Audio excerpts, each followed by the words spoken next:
Hai lovely people. Wah, udah 2 tahun ya lamanya kita berada di dalam pandemi ini dan emang masih berlangsung sampai sekarang. Banyak banget informasi yang seliweran di sekitar kita. Nah, kira-kira informasi apa aja sih yang termasuk mitos dan mana yang ternyata fakta? Nah, saya mau ngomongin update terkini tentang hal-hal yang belakangan ini banyak banget dipertanyakan. Yuk kita bahas satu-satu. Sudah vaksin dan dapat booster berarti aman dari COVID. Mitos atau fakta? Vaksin memang memberikan proteksi dengan menciptakan antibodi spesifik terhadap virus SARS-CoV-2 penyebab COVID-19. Tetapi bukan berarti kemudian kita jadi 100% kebal nih terhadap virus yang satu ini. Vaksinasi menjadi salah satu ikhtiar kita sebagai tameng dalam tubuh yang dapat menurunkan resiko penyakit tersebut menjadi bergejala dan dapat menurunkan resiko kematian. Nah, untuk yang udah 2 kali divaksinasi lengkap, artinya sudah melakukan langkah preventif untuk mencegah penularan.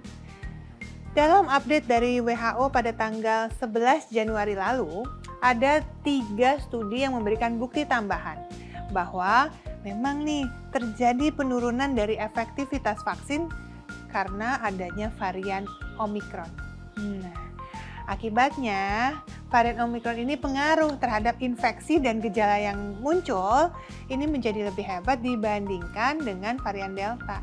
Nah, dalam beberapa bulan ya setelah dosis primernya lengkap, itulah dimana dibutuhkan yang namanya booster vaksinasi atau suntikan dosis ketiga nih dalam waktu 6 bulan setelah vaksinasi primer lengkap untuk meningkatkan kembali efektivitas vaksin.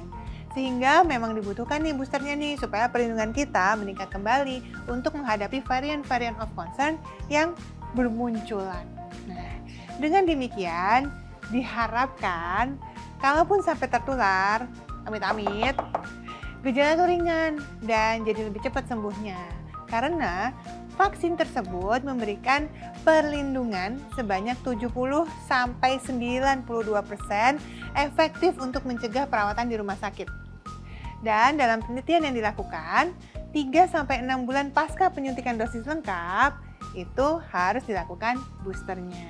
Nah, jadi sekarang udah tahu dong ya, kalau dari pertanyaan tadi itu jawabannya mitos. Jadi kita tetap harus nih memperbanyak ikhtiar yang kita lakukan dengan disiplin protokol kesehatan. Ingat 5M-nya. Terus sekarang ditambah dengan vaksinasi, itulah yang membuat kita tetap aman dan bisa tetap terus produktif dalam kehidupan sehari-hari. Sudah pernah kena COVID gak mungkin kena COVID lagi. Mitos atau fakta? Mungkin banyak nih yang berasumsi kalau terkena penyakit menular seperti ini membuat kita jadi kebal seterusnya. Wah, sebenarnya ini anggapan yang salah. Jadi mitos ya lovely people. Karena virus corona dengan berbagai macam variannya bisa saja menyerang kita kembali. Apalagi khususnya varian Omicron. Ini diketahui bisa menyebabkan peningkatan resiko reinfeksi. Dan bagi yang sudah divaksinasi. Nah, dalam studi yang dirilis oleh WHO, kalau dibandingkan dengan varian Delta, resiko reinfeksi oleh varian Omicron ini 5,4 kali lebih tinggi. Dan bagi yang belum divaksinasi, resikonya menjadi 6,4 kali lipat. Nah, tapi bagi yang sudah divaksinasi, resikonya lebih rendah, menjadi 5 kali lipat. Tetap aja sih. Dalam studi yang berbeda dari Inggris, dikatakan kalau yang sudah pernah terinfeksi, tapi kalau CT value-nya itu tinggi atau viral load-nya itu rendah pada infeksi sebelumnya itu, maka meningkatkan resiko reinfeksi lagi. Reinfeksinya, ketularan lagi jadi lebih tinggi. Tuh, makanya mendingan jangan sampai kita ketularan ya. Lebih baik lindungi diri dengan vaksinasi rutin sesuai jadwal yang ditentukan. Dan lakuin nih protokol kesehatan supaya kalau sampai pernah terinfeksi, ya nggak terinfeksi lagi di kemudian hari. Pasien COVID yang meninggal biasanya karena punya penyakit bawaan. Mitos atau fakta?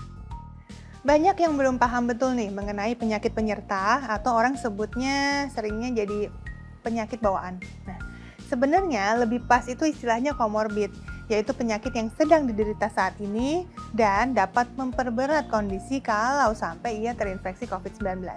Nah, komorbid memang meningkatkan risiko kefatalan, tapi bukan berarti tanpa komorbid terus lantas langsung aman-aman saja. Banyak faktor yang dapat meningkatkan risiko kematian pada COVID-19, termasuk hipertensi, usia, penyakit diabetes mellitus, penyakit jantung, penyakit ginjal, penyakit paru, dan penyakit pembuluh darah lainnya. Tapi berdasarkan kasus yang terjadi, ternyata nih banyak ditemukan pasien COVID-19 yang meninggal dunia tanpa penyakit komorbid apa-apa. Jadi sebaiknya tetap berhati-hati. Untuk pertanyaan kali ini, ya tentunya ini merupakan mitos jawabannya. Nah, yang paling penting untuk menurunkan resiko keparahan penyakit, maka segeralah mendapatkan perawatan yang tepat di vaskes terdekat apabila mendapati hasil pemeriksaan lab PCR-nya itu positif. Segera lakukan pemeriksaan diri dan jangan memutuskan sendiri ya untuk melakukan isoman di rumah tanpa pengawasan dari tenaga medis. Manfaatkanlah telemedicine yang tersedia untuk konsultasi dan untuk mendapatkan pengobatan secara gratis loh dari pemerintah. Ingat, perjalanan penyakit ini bisa aja yang awalnya tuh tampaknya ringan-ringan saja, bisa tiba-tiba menjadi berat.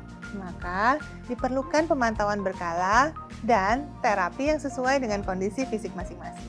Tak masalah terkena Omicron karena infeksinya ringan. Mitos atau fakta? Wah, kalau ini sih langsung aja deh ya, saya jawabnya mitos ya. Gimana nggak masalah ya, pasti masalah banget lah. Mau kena varian yang mana juga tetap aja artinya kena COVID kan? Berdasarkan tren epidemiologi, apabila dilakukan perbandingan nih jumlah perawatan di rumah sakit dan kematian di berbagai negara antara gelombang Omicron dengan gelombang penularan varian-varian sebelumnya, di mana varian Omicron ini lebih tinggi replikasinya di saluran pernapasan atas daripada bagian bawah atau paru-paru. Sehingga dia tuh dinilai gejala yang timbul menjadi lebih ringan. Nah, apalagi kan disertai dengan vaksinasi nih sekarang, dapat menurunkan resiko kefatalan. Tapi berdasarkan studi dari United Kingdom Health Security Agency serta Medical Research Council, Biostatistic Unit di University of Cambridge menunjukkan bahwa penurunan resiko kegawatan sampai dengan 47% bila ia dibandingkan dengan varian Delta. Dan penurunan resiko kefatalan sampai 66%. Meski demikian, varian Delta yang memang sejauh ini merupakan varian yang paling mengerikan ya, dan dibandingkan dengan Omicron memang jadi jauh lebih ringan. Tetapi bukan berarti Omicron ini dapat disepelekan. Nyatanya, di Indonesia sendiri sampai tanggal 21 Januari 2022 kemarin, ada 2 orang yang meninggal dunia yang terbukti mengidap COVID-19 varian Omicron. Turut berduka cita ya sebelumnya ya. Mengingatkan kondisi yang demikian ya, saat itu pasien mengalami keluhan sesak napas, kemudian terjadi penurunan saturasi oksigen, dan akhirnya meninggal dunia. Jadi tetap ya berhati-hati selalu, dan sekali lagi semoga tetap semangat nih menjalankan prokesnya dan jangan lupa booster vaksinasinya. Omicron akan bantu percepat herd immunity. Mitos atau fakta? Gini. Sekarang itu situasinya memang secara global SARS-CoV-2 yang paling mendominasi adalah varian Omicron, di mana sudah terjadi nih penurunan jumlah varian yang Delta dan rendahnya sirkulasi varian Alpha, Beta, dan Gamma. Nah, varian Omicron termasuk turunan pango B.1.1.529, BA.1, BA.2, BA.3, yang merupakan 98,8% sequence yang dilaporkan oleh Gisaid per 25 Januari 2022. Negara-negara yang mengalami kenaikan kasus Omicron pada bulan November ya dan Desember 2021, saat ini nih di bulan Januari ternyata telah menunjukkan atau mulai terjadi penurunan kasus. Varian Omicron ini memang terbukti menyebabkan peningkatan resiko reinfeksi, ingat ya, dan dapat memperbanyak dirinya lebih cepat dibandingkan Delta. Nah, itulah sebabnya ia dengan mudahnya kemudian menggantikan penyebarannya si varian yang Delta ini. Nah, begitu pula karena virus varian ini itu tuh jadi lebih mudah menular dan lebih sering ditemukan yang tanpa gejala. Sehingga inilah yang membuat dia jadi lebih mudah nih tersebar luas. Tapi hal ini tidak serta-merta menyebabkan yang namanya herd immunity. Karena kekebalan yang diciptakan pasca terinfeksi tentu tidak sebaik yang dihasilkan oleh vaksin. Maka sebaiknya kita upayakan nih memberikan perlindungan diri kita dari vaksin dan bukan dari terinfeksi virus COVID-19 terlebih dahulu untuk menciptakan herd immunity.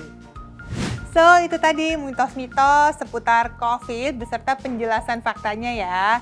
Jadi kalau ada berita-berita tentang COVID, please cek dan recheck terlebih dahulu ya. Jangan langsung percaya gitu aja.